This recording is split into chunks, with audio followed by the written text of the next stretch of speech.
The moment she turned away, a chill ran through me sharper than the winter wind outside. Her smirk was not just smug, it was a weapon, a silent declaration that she believed she had already defeated me. I stood frozen, my fingers aching to reach her, my mind screaming for an explanation that I knew I would never get. The air between us felt like it had thickened, every heartbeat echoing louder than the last, as if warning me that tonight, nothing would ever be the same.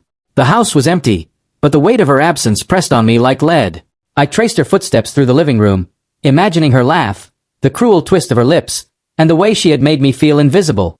And yet, beneath the anger, beneath the ache of betrayal, a dangerous thought began to take shape. She thought she had won, but she had no idea how carefully I had been watching, waiting, and planning. The night was far from over, and the truth I held would change everything. By midnight, the silence became unbearable, heavy with unspoken confessions and the secrets we both carried. I noticed the faint glimmer of an envelope on the dresser, half hidden under her perfume bottle, almost as if it had been left intentionally. My pulse surged as I tore it open, revealing a single photograph that made my chest tighten with a mix of anger and disbelief. She had been lying, yes, but not just to me. She had been living a double life, one I was about to expose in the cruelest, most precise way imaginable. Every detail I had ignored for months now screamed at me in that photograph. Her betrayal was meticulous, calculated, and yet clumsy enough for me to catch if I had only been patient. The small camera I had secretly installed months ago had captured it all. The whispered conversations, the fleeting touches, the lies carefully rehearsed like lines in a play. I felt a strange calm wash over me, a deadly patience settling in my veins. She believed she was untouchable, but I had been gathering her downfall piece by piece, silently, relentlessly. The hours crawled by as I prepared, my mind sharp and unyielding, every heartbeat echoing the promise I had made to myself. She would feel the weight of her deception, in full, unrelenting force. I arranged the evidence, each piece meticulously documented, each lie traced back to its source. And all the while, I rehearsed my silence. No words. No accusations. Just the truth, revealed in a way that would shatter her illusions completely. When she finally returned, I saw it immediately. The arrogance, the smirk, the confidence that had haunted me for months.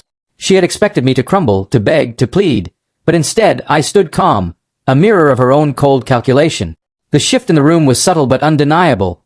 The first crack in her facade appeared in the twitch of her hand, the hesitation in her step. She had no idea what awaited her, and that ignorance would be her undoing. I led her to the living room, each movement deliberate, each glance controlled.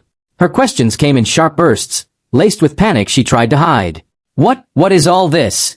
Why do you have these? She stammered, voice trembling. I didn't answer. I simply placed the envelope on the table, letting it lie there like a bomb ticking down to detonation.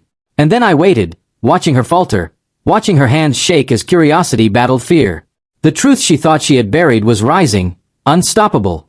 She opened the envelope, and in an instant, her world began to unravel. The photograph, the secret messages, the recordings, they painted a picture she had never imagined would reach me. Every betrayal, every whispered lie, every hidden conversation, laid bare. I watched as panic replaced her arrogance, as fear replaced her smirk. She had built her life on illusions, but illusions are fragile, and mine were stronger than anything she had ever known. Her eyes darted to me, searching for an explanation that I refused to give. Her voice cracked as she pleaded, How did you find out? But I only stared, calm, unmoving, letting the evidence speak louder than any words I could utter. Each piece of proof, each hidden truth, was a hammer striking down the walls she had built around herself. And with every strike, her world, once so meticulously constructed, began to crumble. As the night deepened, she finally understood. She was exposed, powerless, and utterly alone. No smirk could shield her from the devastation she had caused. No charm could reverse the consequences of her deception. I felt a cold satisfaction, a clarity that I had never felt before. Justice didn't require confrontation, only patience, observation, and the courage to wait until the moment was perfect. And now, that moment had arrived. By dawn, when she thought the night had passed and that she could sleep, ignore, forget, I left her one final message. You never truly knew me. Now you do. No explanations, no apologies. Just the finality of truth. The smirk that had tormented me for months was gone, replaced by fear, despair, and realization.